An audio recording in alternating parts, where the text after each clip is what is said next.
वंदे मातरम पर आपकी पार्टी का स्टैंड क्या है? किसी भी कीमत पर हम भारत ना माता की जय बोलते हैं, ना वंदे मातरम बोलते हैं, ना कोई हमको मजबूर कर सकता है। हम जय हिंद बोलते हैं, हम इंकलाब जिंदाबाद बोलते हैं, हम हिंदुस्तान जिंदाबाद बोलते हैं। और मेरी नेशनलिज्म का सर्टिफिकेट हम ना बीजेपी को देंगे, ना आरएसएस को देंगे, किसी को नहीं देंगे।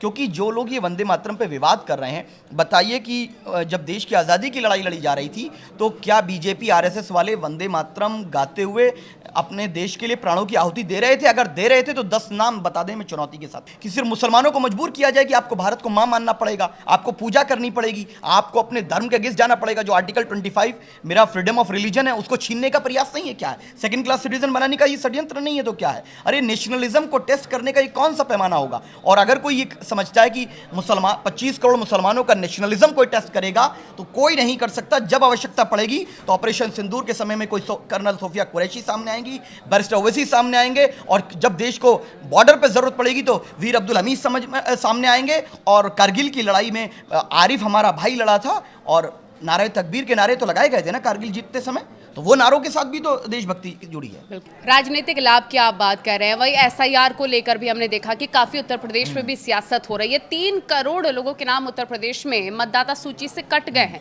विपक्ष इसे साजिश बता रहा है, आप इसे कैसे देखते हैं?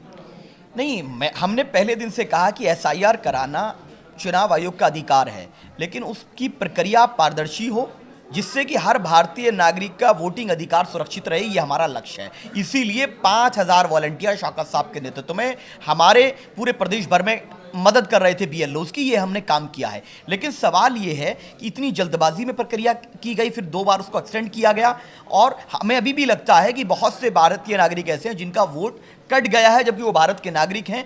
वो टेक्निकल एरर की वजह से और बर्डन ऑफ प्रूफ आम उस नागरिक पर आ गया है जो जल्दबाजी में किया। बीएलओज घर घर नहीं गए हैं, 3 बार विजिट छोड़िए, एक बार भी नहीं किया। महीने का वक्त तो दिया गया है ना एरर ठीक करने के लिए। बर्डन ऑफ प्रूफ किस पे है? लोग अपना आधार कार्ड, बहुत ज्यादा ऐसे डॉक्यूमेंट्स तो दिखाने नहीं, आधार बर्डन ऑफ प्रूफ किस पे रहेगा मुझे बता दीजिए। एक आम नागरिक को आपने पहले नोटबंदी की लाइन में लगाया, फिर आप लेकिन आप ये बताइए, जो लोग राज्य छोड़ के जा चुके हैं, जिनकी मृत्यु हो चुकी है, उनके नाम कटे हैं जो कि सूची में, उसमें गलत क्या है?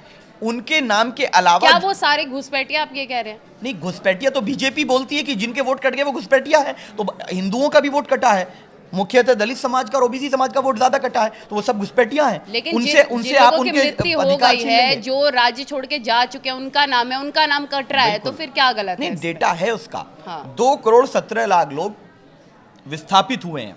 अब ये बताए सरकार कि एक सीमा हैदर है जो पाकिस्तान से अवैध रूप से आई अपने बच्चों के साथ, ना उसके पास पासपोर्ट है, ना उसके पास वीज़ा है, ना कोई डॉक्यूमेंट है, वो मज़े से नोएडा में रह रही है। अब बताइए, वो उस घुसपैठिया को बाहर निकालने के लिए जितने चैंपियन हैं हिंदुत्व के, नेशनलिज्म के, ये घुसपैठिया भगाने वाले, डिटेक्ट, डिपोर्ट, डिलीट की बात करने वाले, उसको सीमा हैदर को पाकिस्तान भेजेंगे या उससे दोस्ती रखेंगे?